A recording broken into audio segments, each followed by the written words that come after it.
बुद्ध जो कह रहे हैं वो किसी को भी समझाया जा सकता है, लेकिन जो दूसरे लोग कह रहे हैं उसको कोई भी समझने के लिए आज तैयार नहीं हो सकता। अब पाप किसने किया?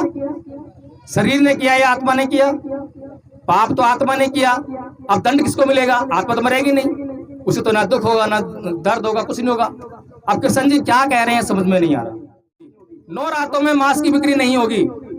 और मनुस्मृति क्या कहती है? मनुस्मृति कहती है कि किस पशु का मांस खाया जाना चाहिए, किस पशु का मांस किस तरह खाना चाहिए। अगर राम भगवान है तो वो ये क्यों पूछ रहे हैं कि तेरी जाति कौन सी है, तेरा गोत्र क्या है? क्योंकि उनके धर्म शास्त्र किसी भी शूद्र को शिक्षा लेने की इजाजत नहीं देते। कहते थे कि अंबेडकर को पानी नहीं पीना चाहिए, अंबेडकर के बाल नहीं काटे जाने चाहिए, अंबेडकर को नौकरी नहीं करनी चाहिए, और ये हिंदू धर्म शास्त्र कहते थे। वो पानी पीने से कौन रोक रहा है? वो बाल काटने से कौन रोक रहा है? बैरिस्टर बनकर जब वापस आए तो वडोदरा रियासत में जब उनको नौकरी मिली तो वहां पर नौकरी करने से किसने रोका? छोड़ा। बहुत सारे ब्राह्मण, नागार्जुन, दिग्नाग, नागसेन, जितने भी बौद्ध धर्म में बड़े बड़े बौद्ध भिक्षु हुए वो सभी ब्राह्मण थे। सब पहले हिंदू थे। हिंदुओं के उन्होंने धर्म शास्त्र पढ़े, वेद पढ़े, पुराण पढ़े, सब कुछ पढ़कर फिर बौद्ध धर्म के भी ग्रंथों का अध्ययन किया। जब उसके बीच में तुलना की और जब ये जान लिया कि ये चीज सही नहीं है, ये वाली चीज सही है, तो उन्होंने उसको छोड़ा, उसको अपना लिया। लेकिन वही गांधी, वो कैसे गांधी थे, कैसे सत्याग्रही थे, कैसा सत्य पर आग्रह करने वाले थे, जिनको इस देश के अछूतों पर होने वाले अत्याचार दिखाई नहीं दे रहे थे।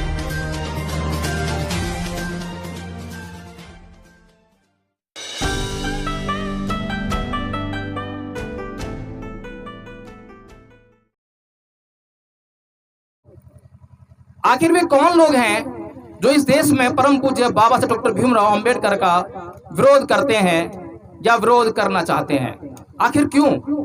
आखिर परम पूज्य बाबा साहब डॉक्टर भीमराव अंबेडकर ने ऐसी कौन सी बात उन लोगों के खिलाफ कही जिसके लिए वो परम पूज्य बाबा साहब डॉक्टर भीमराव अंबेडकर का विरोध करना चाहते हैं?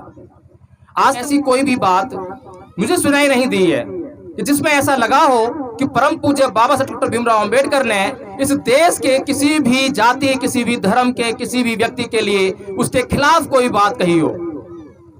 किसी के हित में तो बात कही होगी, लेकिन किसी के खिलाफ एक बात भी नहीं कही। जिस व्यक्ति ने कभी किसी के खिलाफ कोई बात नहीं कही, कभी किसी का नुकसान करने की सोची नहीं, उसका इस देश में लोग विरोध क्यों करना चाहते हैं, यह मेरी समझ में नहीं आता। अब किसी एक जाति वर्ग के लिए परम पूज्य बाबा साहब डॉक्टर भीमराव अंबेडकर ने कोई उत्थान का कार्यक्रम चलाया तो उसमें बुराई क्या है? जब अन्य लोग सब कुछ देखते हुए अपनी आंखों से देख रहे हैं कि कुछ लोगों पर अत्याचार कर रहे हैं, लेकिन वो उनका विरोध नहीं कर रहे हैं, उनको समझा नहीं रहे हैं, उनको रोक नहीं रहे हैं, तो ऐसे में अगर परम पूज्य बाबा साहब डॉक्टर भीमराव अंबेडकर खड़े हुए और उन्होंने उन लोगों के उत्थान का कार्यक्रम शुरू किया तो इसमें बुराई क्या है? मुझे एक घटना याद आती है। वह घटना है गांधी जी की।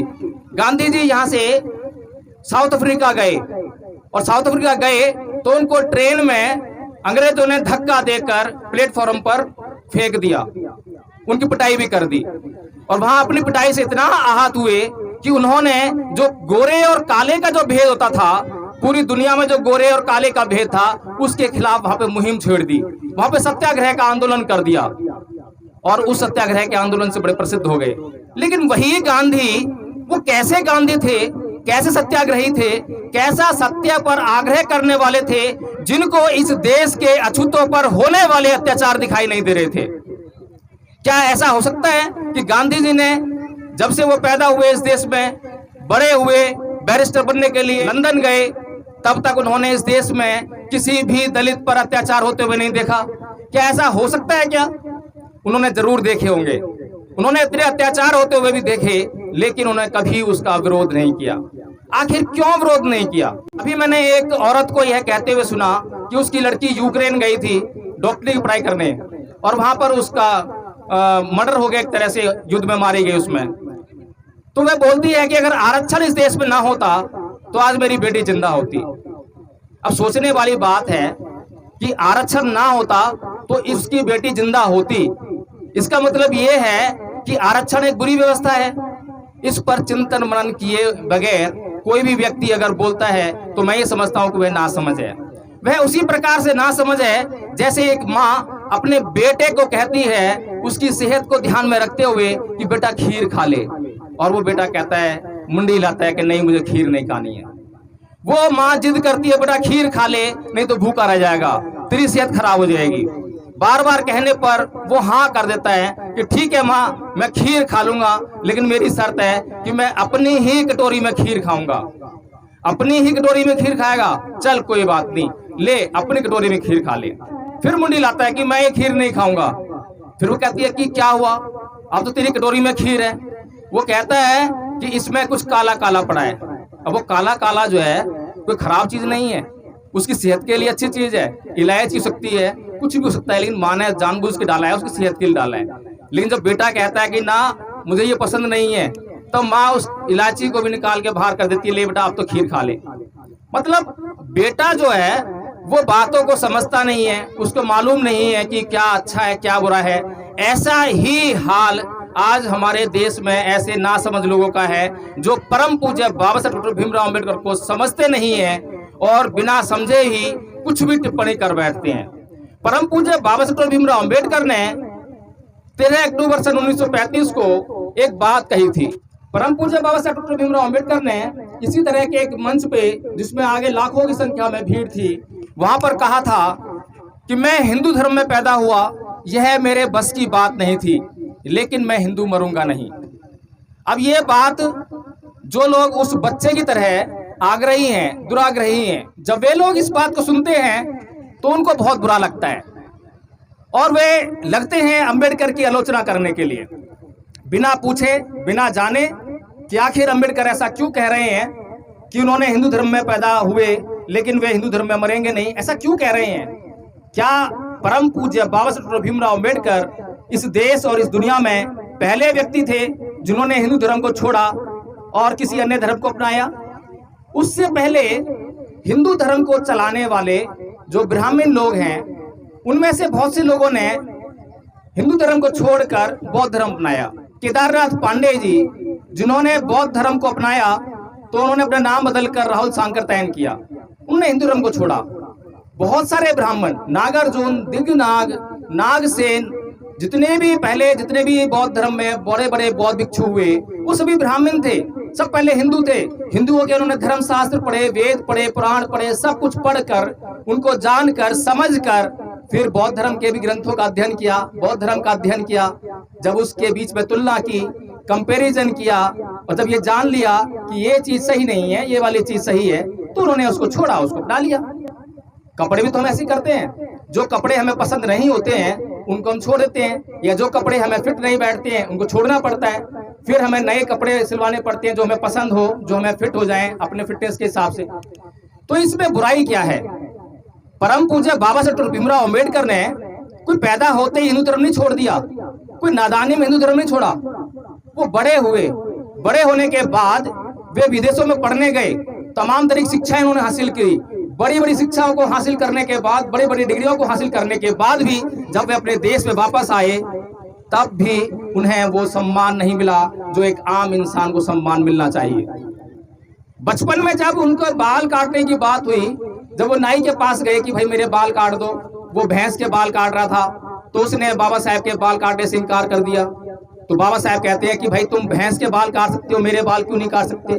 तो बोलता है कि मैं भैंस के बाल काटूंगा पर तेरे बाल नहीं काटता। जब स्कूल में गए तो वहां पर मई जून, जो भी तो अप्रैल चल रहा है, इसके बाद मई जून की गर्मी आएगी, उसमें कितनी प्यास लगी हो, बहुत जोर से प्यास लगी हो बच्चे को जो है, और वह चपरासी ना आया हो जो कि ऊपर से पानी डालता था, पानी पीते थे, पूरे दिन प्यासा रहना पड़ता था। वो पानी पीने से कौन रोक रहा है? वो बाल काटने से कौन रोक रहा है? बैरिस्टर बन के जब वापस आए तो बड़ोदरा रियासत में जब उनको नौकरी मिली तो वहां पर नौकरी करने से किसने रोका? कौन लोग थे वो? क्या वो मुस्लिम लोग थे? क्या वो ईसाई लोग थे? क्या वो सिख लोग थे? क्या वो किसी और दुनिया के लोग थे? क्या वो इसी दुनिया और इसी देश के लोग नहीं थे? क्या वे हिंदू धर्म कहे जाने वाले लोग नहीं थे? क्यों रोका उन्होंने? आखिर उनकी क्या मजबूरी थी? उन्होंने इसलिए रोका क्योंकि उनके धर्म शास्त्र उनको इस बात के लिए कहते थे। उनको इस बात के लिए रोकते नहीं थे, बल्कि उनको इस बात के लिए कहते थे कि अंबेडकर को पानी नहीं पीना चाहिए, अंबेडकर के बाल नहीं काटे जाने चाहिए, अंबेडकर को नौकरी नहीं करनी चाहिए, वो इस बात के लिए रोकते थे और ये हिंदू धर्म शास्त्र कहते थे। अब कई बार लोग जिरह करते हैं, बहस करते हैं। आज देश में जो है हिंदू धर्म के आधार पर सरकार भी है, लेकिन मैं पूछता हूं, बहुत से लोगों से पूछता हूं कि भाई आपने रामायण पढ़ी है क्या? रामायण पढ़ी होगी भी आपने तो रामचरितमानस पढ़ी होगी, और रामचरितमानस पढ़ी होगी तो उस पर ध्यान से नहीं पढ़ा होगा। और वाल्मीकि रामायण तो आपने पढ़ी नहीं होगी।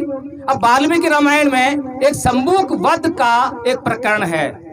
शंबुक ऋषि है जो कि जंगल में तपस्या कर रहा है और बहुत घोर तपस्या कर रहा है। वहां पर राम पहुंचते हैं और देखते हैं कि भाई इतनी घोर तपस्या तो कोई बहुत बड़ी जाति का व्यक्ति कर सकता है, कोई ब्राह्मण होगा। जाकर उसको नमन करते हैं कि हे तपस्वी, आप कौन हो, आपका नाम क्या है, आपका गोत्र क्या है, आप किस वंश से हो, ये पूछते हैं। अब राम ये क्यों पूछ रहे हैं? अगर राम भगवान हैं तो वो ये क्यों पूछ रहे हैं कि तेरी जाति कौन सी है, तेरा गोत्र क्या है?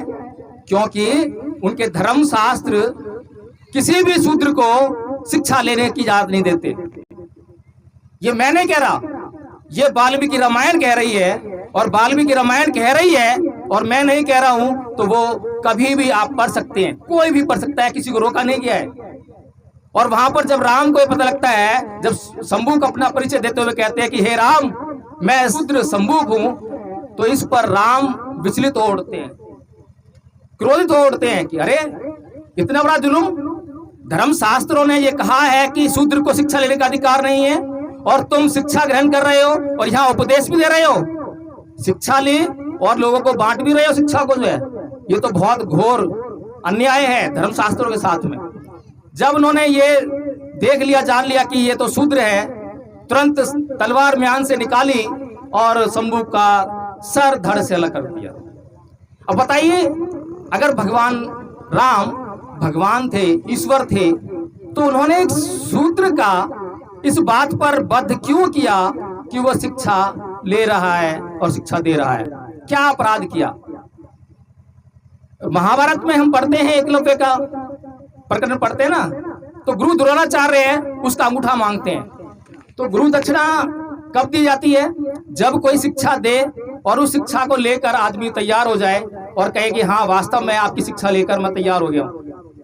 अब गुरु द्रोणाचार्य स्वतः अपने आप से मना करते हैं कि भाई मैंने तो आपको शिक्षा दी नहीं, तो गुरु द्रोणाचार्य किस मुंह से उससे अंगूठा मांगते हैं? और क्यों मांगते हैं? सिर्फ इस बात से कि एकलव्य शूद्र है।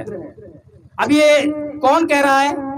ये हम नहीं कह रहे हैं, ये जो महाभारत है बाबा साहब ने नहीं लिखी, मैंने नहीं लिखी, ये जो है कि हम बनावटी बातें कर रही हूँ। वो जो लेडी वो कहती है कि आरक्षण ने मेरी बेटी को मार दिया, उसने कभी रामायण पढ़ी? नहीं पढ़ी। अभी नवरात्र चल रहे थे, तो नवरात्रों में देश में एक भूचाल आया कि नवरात्रों में मांस की बिक्री नहीं होगी, नवरात्रों में मांस की बिक्री नहीं होगी। और मनुस्मृति क्या कहती है? मनुस्मृति कहती है कि किस पशु का मांस खाया जाना चाहिए, किस पशु का मांस किस तरह खाना चाहिए, उसकी पूजा करे खाना चाहिए या क्या करना चाहिए, सब लिखा हुआ है। तब बताइए, अरे भाई आपने अगर मांस को, चलो अब आप जागरूक हो गए हो, आज के जमाने में आप पढ़ गए हो, समझ गए हो, और आप मांस खाना बंद करना चाहते हो, तो 9 दिन के लिए क्यों, पूरी जिंदगी भर के लिए बना करो ना आप। जो जैसे ही 9 दिन पूरे होंगे उसके बाद उस मांस पर टूट के पड़ेंगे। ये कौन सा धर्म है? ये कैसी संस्कृति है? ये समझ से बाहर है। जब ऐसी उथापो भरी संस्कृति, ऐसा उटपटांग धर्म जब बाबा साहब डॉक्टर भीमराव अम्बेडकर ने अच्छी तरह से उसका अध्ययन कर लिया, तो वे मजबूर हुए और 13 अक्टूबर सन 1935 को ये बला की धरती से उन्होंने यह घोषणा की लाखों अनुयायियों के सामने कि मैं हिंदू धर्म में पैदा हुआ, यह मेरे बस की बात नहीं थी, लेकिन मैं हिंदू मरूंगा नहीं। कोई ऐसे ही नहीं कर दिया, उस बच्चे की तरह नहीं। उस बच्चे की तरह तो वो लोग हैं जो समझने का प्रयास नहीं करते हैं। आज भी अगर बाबा साहेब की बात को किसी भी जाति का व्यक्ति समझ ले तो उसका भी तो उद्धार होगा। जब बाबा साहेब डॉक्टर भीमराव अम्बेडकर ने 1935 में हिंदू धर्म छोड़ दिया, तो उन्होंने कोई दूसरा धर्म अपनाना था, क्योंकि Baba Saheb doctor Bhimrao Ambedkar Karl Marx के विचार से इत्तेफाक नहीं रखते थे। कार्ल मार्क्स कहता है कि धर्म अफीम का नशा है, तो उसने कहा धर्म अफीम का नशा है। बाबा साहेब ने उसको समझा, सोचा, तो बाबा साहेब ने धर्म का त्याग नहीं किया। उन्होंने कहा नहीं, इस दुनिया में अगर किसी व्यक्ति को मान सम्मान की जिंदगी जीनी है तो उसके लिए उसका नैतिक आचरण होना बहुत जरूरी है, उसका नैतिक उत्कर्ष होना बहुत जरूरी है, और नैतिकता सिर्फ और सिर्फ धर्म से आ सकती है। इसीलिए उन्होंने 14 अक्टूबर सन 1956 को नागपुर की दीक्षा भूमि से बौद्ध धर्म को ग्रहण किया, और वो भी कोई अकेला नहीं किया, वो लाखों की संख्या में लोग थे। अब 1935 में धर्म का त्याग करते हैं, हिंदू धर्म का, और 1956 में बौद्ध धर्म को ग्रहण करते हैं। बीच में कितना समय हुआ? 21 साल का। ये 21 साल क्यों लगे? एक धर्म को बदलने में 21 साल लग गए। अगर आज हम किसी धर्म का परिवर्तन करना चाहें, कोई हिंदू मुसलमान बनना चाहे, कोई मुसलमान हिंदू बनना चाहे, कितनी देर लगती है? आज सोचा और कल जाके मंदिर मस्जिद में गया और धर्म बदल लिया। लेकिन बाबा साहेब को 21 साल लगे। 21 साल इसलिए लगे कि आप लोगों के बीच में जब ये विचार आएगा तो आप लोग सवाल करोगे कि परम पूज्य बाबा साहेब डॉक्टर भीमराव अम्बेडकर ने धर्म का परिवर्तन क्यों किया? हिंदू धर्म में क्या बुराई थी जो उसको छोड़ा, और बौद्ध धर्म में क्या अच्छाई थी जो उसे अपनाया? तो इस बात का जवाब खोजते खोजते बड़ी मेहनत से उन्होंने पूरे त्रिपिटक के जितने विकराल साहित्य को पढ़ा, उसका अध्ययन किया, और उसमें से एक किताब भी लिखी जिसे बुद्धा एंड इज धम्मा कहते हैं, बुद्ध और उनका धम्म। बड़ी मेहनत से तैयार की। बौद्धों के पास कोई ऐसी किताब नहीं थी, विकराल साहित्य को किसी के पास पढ़ने की क्षमता नहीं थी, कोई पढ़ नहीं सकता था। इसीलिए बाबा साहेब डॉक्टर भीमराव अम्बेडकर ने अपने खराब स्वास्थ्य के बावजूद उस किताब को पूरा किया अपनी जिंदगी के रहते, और ये किताब लेकिन उनके मरने के बाद ही प्रकाशित हो पाई। लेकिन बाबा साहेब डॉक्टर भीमराव अम्बेडकर ने हिंदू धर्म को छोड़ा, वो मैंने आपको बताया, लेकिन बौद्ध धर्म को क्यों अपनाया? ऐसी क्या बातें हैं? बाबा साहेब डॉक्टर भीमराव अम्बेडकर ने बुद्ध के धर्म को इसलिए अपनाया क्योंकि सिर्फ बुद्ध ही कहते हैं कि सब पापस्य अकर्णं कुशलस्य उपसंपदा सचित्त प्रयोदपन्नं एतं बुद्धानुशासनं, कि सभी प्रकार के पाप कर्मों का ना करना और सभी प्रकार के पुण्य कर्म, अच्छे कर्मों का करना, और अच्छे और गलत काम के बीच के भेद को जानने के लिए अच्छे और सच्चे चित्त का निर्माण करना, उसका संचय करना, यही धर्म है। क्या इस परिभाषा से इस दुनिया का किसी भी धर्म का व्यक्ति इनकार कर पाएगा? क्या कोई कर सकता है? क्या बुरे काम नहीं करने चाहिए और अच्छे काम करने चाहिए? कोई भी इनकार नहीं करेगा। भगवान बुद्ध कहते हैं कि फंदनं चपलं चित्तं दुरखं दुनिवार्यं उजुं करोति मेधावी उसुकारो व तेजनं, कि जो चित्त है, मन जिसे आप लोग समझते हो, वो चंचल है, चपल है, वह क्षणिक है, वह दुरक्ष है, बहुत बड़ी जल्दी से इधर से उधर हो जाता है, उसकी रक्षा बड़ी मुश्किल से होती है। वे मेधावी पुरुष हैं, वो उसी प्रकार के मेधावी पुरुष हैं जिस प्रकार से कि एक बाण को सीधा करने वाला व्यक्ति बाण को सीधा करता है, इसी तरह से वो मेधावी पुरुष अपने चित्त को संयमित करता है, कंट्रोल में रखता है। कोई मामूली बात कही बुद्ध ने? ऐसी बात अभी आपने सुनी है क्या? बुद्ध आगे क्या कहते हैं? बहुत सारी बातें हैं, मैं सिर्फ संक्षेप में बताना चाहता हूं कि परम पूज्य बाबा साहेब डॉक्टर भीमराव अम्बेडकर ने बौद्ध धर्म को क्यों स्वीकार किया, इसके कारण मैं गिनाना चाहता हूं। तो बुद्ध धम्मपद में कहते हैं कि नाही वेरेन वेरानि संबंधित उदाचनं अवेरेन चै समंति ऐस धम्मो सनातनो, यानी कि वैर से कभी वैर शांत नहीं होता। होता है कभी वैर से कभी वैर शांत होता है क्या? आप किसी को गाली दो तो पलट कर वो आपको गाली दे तो आपका जो क्रोध है वो शांत होगा या और उबलेगा ना? तो बुद्ध कहते हैं कि वैर से कभी वैर शांत नहीं होता और अवैर से ही वैर शांत होता है। आपको किसी ने गाली दी और आपने गाली नहीं दी, तत्क्षण आपने उस वैर को रोक दिया। ये बुद्ध का जो नियम है, ये सनातन है, हमेशा हमेशा अपने रखने वाला है। कहीं भी चले जाइए, किसी भी काल में जाइए, किसी भी देश में जाइए, ये नियम बदलता नहीं है। लेकिन इस देश के लोग जिस संस्कृति की ओर बढ़ रहे हैं, वो संस्कृति क्या कहती है? गीता में कृष्ण जी कहते हैं कि हे अर्जुन, तुम किन लोगों को मारने से बच रहे हो? तुम जिनको मारने से रुके हुए हो, जिनकी हत्या नहीं करना चाह रहे हो, तुम जिन्हें अपना रिश्तेदार कह रहे हो, वो लोग पापी हैं, उन्होंने पाप किया है, और तुम इन्हें मार भी दोगे तो उनके शरीर ही तो मरेंगे, उनकी आत्मा तो मरने वाली नहीं है। अब बताइए, अब पाप किसने किया? शरीर ने किया या आत्मा ने किया? पाप तो आत्मा ने किया। अब दंड किसको मिलेगा? आत्मा तो मरेगी नहीं, उसे तो ना दुख होगा, ना दर्द होगा, कुछ नहीं होगा। अब कृष्ण जी क्या कह रहे हैं समझ में नहीं आ रहा। अब कृष्ण जी किसी को मारने के लिए कह रहे हैं, सुधारने के लिए नहीं कह रहे हैं, क्योंकि कृष्ण जी का मानना है कि वो सुधार नहीं सकते। अब जो सामने लोग हैं वो कौन है? वो बड़े बड़े राजा महाराजा हैं, उनकी शिक्षा हुई है, दीक्षा हुई है, स्कूल गए, कॉलेज गए, गुरुकुल गए, वो पढ़े लिखे हैं, उनके बुद्धि का विकास हुआ है, लेकिन वहीं दूसरी तरफ हम देखें तो भगवान बुद्ध के सामने कौन है? अंगुलीमाल है। कोई शिक्षा दीक्षा नहीं हुई है, जंगल में रहने वाला व्यक्ति जिसने अहिंसा कभी सुनी नहीं और हिंसा से उसका रोम रोम भरा हुआ है, हिंसा ही हिंसा जानता है, उसको मारने के लिए भगवान बुद्ध नहीं जाते हैं। निहत्थे बिल्कुल जंगल में जाते हैं और निहत्थे जाकर उस अंगुलीमाल को सुधार कर उसके चित्त में परिवर्तन करके उसको वापस लाकर उसको भिक्खु बनाते हैं। ना केवल भिक्खु बनाते हैं बल्कि उसको एक अरहत भिक्खु बना देते हैं। बताइए कितना बड़ा फर्क है। लोग कहते हैं कि कृष्ण जी ईश्वर हैं, चमत्कार करते हैं। अरे चमत्कार करते हैं तो जो सामने सेना खड़ी थी, जो सामने राजा खड़े थे, जो दुश्मन खड़ा था, उसके दिमाग में परिवर्तन क्यों नहीं किया चमत्कार से? उनके दिमागों को चेंज कर देते, उनको मारने की जरूरत नहीं पड़ती। ये कंपैरिजन करके बता रहा हूं कि बुद्ध में और दूसरे लोगों में क्या फर्क है। बाबा साहब डॉक्टर भीमराव अम्बेडकर ने बौद्ध धर्म क्यों अपनाया? बुद्ध धम्पद में कहते हैं कि अकोछी मंग अवधि मंग अजीनी मंग तेंग ने उपनहंती विरंग ते संग ने सम्मति, यानी कि उसने मुझे मारा, उसने मेरा सब कुछ छीन लिया, उसने मुझे जीत लिया, उसने मुझे डांटा। जो इस प्रकार की बातों को अपने मन में बनाए रखते हैं उनका वैर कभी शांत नहीं होता। ये बुद्ध कह रहे हैं, लेकिन दूसरे लोग क्या कह रहे हैं? दूसरे लोग क्या कह रहे हैं कि उसने मुझे मारा, ओहो उससे बदला लेना पड़ेगा, उसको सबक सिखाना पड़ेगा।